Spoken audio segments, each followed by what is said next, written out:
The Steve audience knows that I make up a business. I'm not in a new Becky LeJune answer for all of publishing. But I ask everybody that's in publishing who comes on the show about diversity in publishing.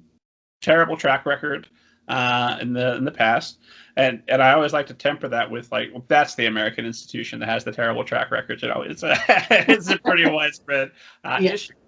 But we are seeing some efforts to increase diversity in publishing. I want to see that continue.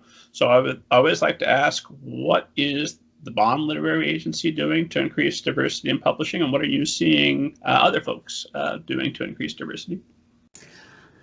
Well, so one of the interesting things about this industry, and especially things being on the internet, is that you don't always know when someone is pitching you unless they specifically say, you know, this is an LGBT project. I know they're moving away from using own voices, but you know, if they indicate that it is own voices, and by that I do not mean, you know, like my book is about a Harvard grad, #own voices.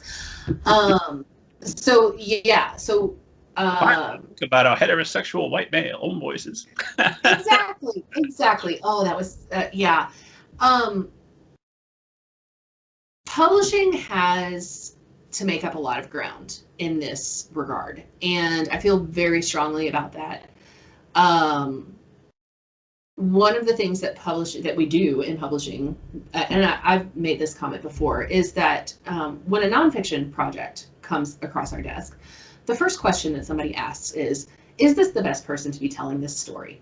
I used it as an example, you know, if I decided I wanted to write a book about gardening, but they're going to come back and they're going to say, well, why are you the best person to be writing a book about gardening? And I'm going to say, well, you know, during COVID, I started my garden and blah, blah, blah. And they're going to say, thanks, but no thanks. We're going to go with somebody who's an expert on this subject. And I think that we need to be treating, in some ways, fiction that way. Like I said, there's a course correction to be made. There are a lot of voices that have been ignored or passed over in lieu of white people.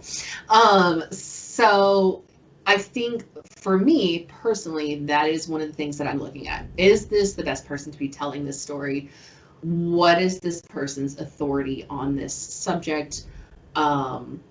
If you have two projects, not even two projects, if I have a project come in about, you know, a gay Black man growing up in Harlem, right? I want to know that that author knows what they're talking about. I want to know that that author is hopefully a gay Black man who grew up in Harlem. If I find out this is some white dude who lives in Minnesota, I'm definitely not going to be asking to see more of that project. So I think the responsible thing to do is to be thinking along those lines. Is this the best person to be telling this story? I know there's a lot of pushback about like, well, it's fiction, and you know, you're supposed to be able to write, you know, as a man, hopefully. Hopefully, if you're a good writer, you can write from a female perspective. That's fine.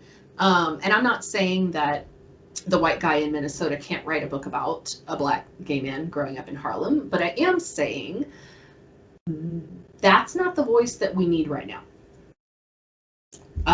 And so hopefully what we will see is more and more thought going into acquiring those projects and making sure that we're not passing over those voices in lieu of, you know, the same old white guy. The funny thing is, so I just recently read The Other Black Girl, which is written by a Black woman who worked in the publishing industry. And one of the funniest parts of the book, for me, funny and sad, was a piece of the book that takes place at an editorial meeting. And I have heard horror stories that are exactly what she put in that book. And you should all read the book. It's fantastic. So I won't give away like what happens, but I will tell you that working in the industry, I know that those conversations happen. And it's disappointing. It's disappointing to know that it's still going on in spite of the conversations that are going on in publishing and in spite of all of the talk about all the changes that need to be made. And I am white.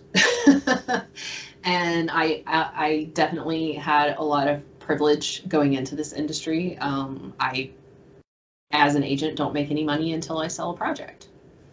So that automatically eliminates a lot of people who don't have the resources to invest their time and their effort into this job.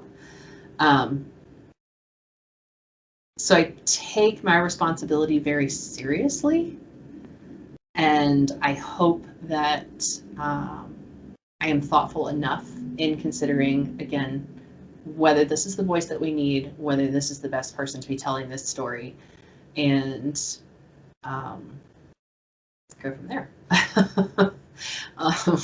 I'm trying to think this through in the best way possible that I can state it, but I mean that's really all there is to it. It's too many people have been passed over for no reason other than, I don't want to necessarily say like blatantly the color of their skin, but it is true. I mean, too many people have been passed over. Too many people have not gotten the big advances. Too many people have not gotten the promotion that they deserved because it was all going to somebody who didn't need it as much. Like I said, there's a course correction. I'm trying to do as much as I can in terms of the projects that I take on and the authors that I seriously look at. And yeah, I'm not saying you can't, like I said, you're not saying that a guy can't write from a female perspective. I'm just saying, like, maybe there's somebody to be doing, maybe there is somebody better to be doing that right now. I think that's well said. Well said, except my example was a guy writing from a female perspective, and that's not the best example. But, you know, again, like I said, the guy from Minnesota and the guy from Harlem, like, there's clearly somebody who is better to be telling that story, and we need to be paying attention to that right now.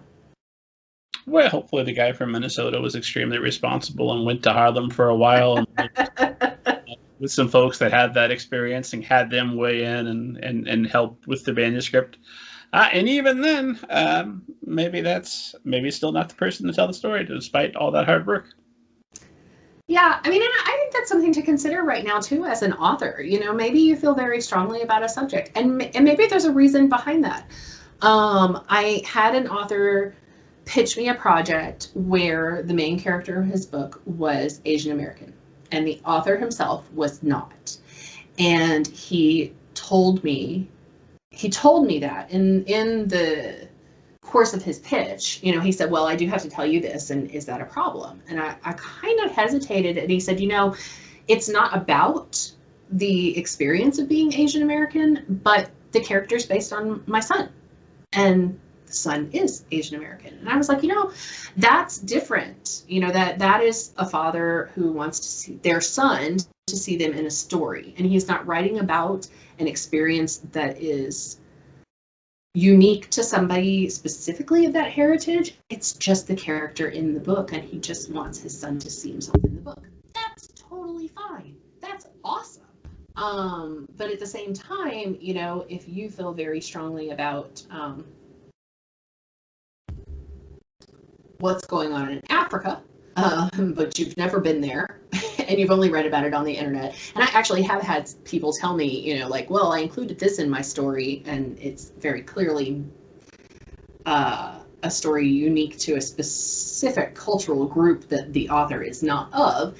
And then, you know, red flags start coming up, especially when I ask about the research that they've done, as you pointed out. And the response is, well, you know, I just didn't go that deeply into it because I would have had to do more research. Like, that's a big problem, and that's going to be a no from me. That's the wrong answer, but think about any subject.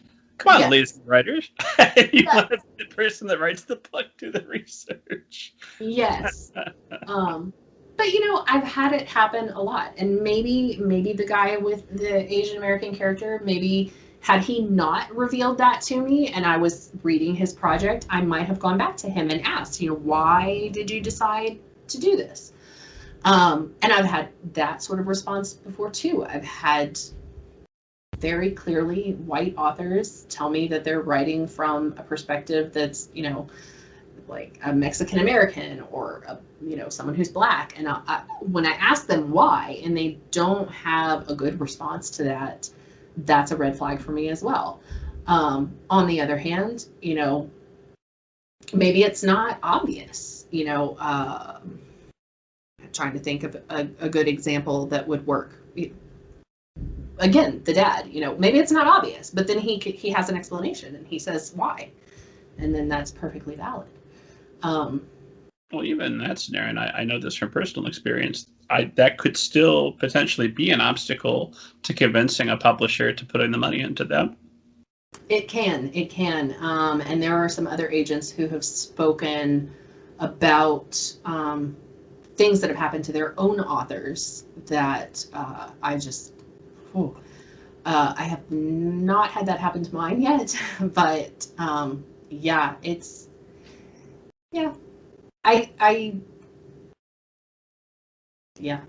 don't have a good answer for that or how to get around that. I do always tell my clients to write the project that they're most passionate about, but I think it is very important right now to be mindful of what's going on in the industry and question your motivations if you do decide to go that route, if you do decide to write something that is so far beyond your own experience that that I, as a professional, would question why you're the best person to tell that story. So